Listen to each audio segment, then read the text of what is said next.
ઉત્તર સંડામાં ₹8 કરોડના ખર્ચે વિવિધ વિકાસના કામોનું લોકાર્પણ કરાયું. ગોયા તળાવનું બ્યુટિફિકેશન કરી સુરજબા સરોવર વોકવેનું લોકાર્પણ સનરાઈઝ ફાઉન્ડેશનના મોહન કાકા, ઈશિતભાઈ પટેલ, ધારાસભ્ય પંકજભાઈ દેસાઈ, સાંસદ દેવસિંહ ચૌહાણ, મનપા કમિશનર અને એસપી રાજેશ ગઢિયા, વડતાલના કોઠારી, સંત સ્વામી, બીએપીએસના સંતોના હસ્તે કરવામાં આવ્યું.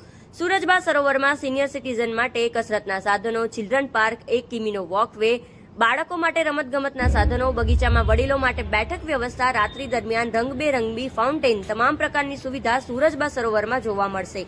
સનરાઈઝ ફાઉન્ડેશન ઉત્તર સંડાના એનઆરઆઈ દાતાઓના સહયોગથી વિવિધ વિકાસના કામોનું લોકાર્પણ કરાયું છે. સ્મશાનનું નવીનીકરણ, શાળાના 1000 બાળકોને શિક્ષણ કીટનું વિતરણ, ગામના 85 વર્ષના વડીલોને મોહન કાકા તરફથી 1 લાખનો ચેકનું વિતરણ કરાયું. આ વોકવેને મોહન કાકાના સુરજબા સરોવર નામ આપવામાં આવ્યું છે. 2 કરોડનું માતબર દાન મોહન કાકા તરફથી આ તળાવના નિર્માણ અર્થે આપવામાં આવ્યું હતું. પૂર્વ સરપંચ અને સનરાઈઝ ફાઉન્ડેશનના ઈશિતભાઈ પટેલે સૌનો આભાર વ્યક્ત કર્યો હતો.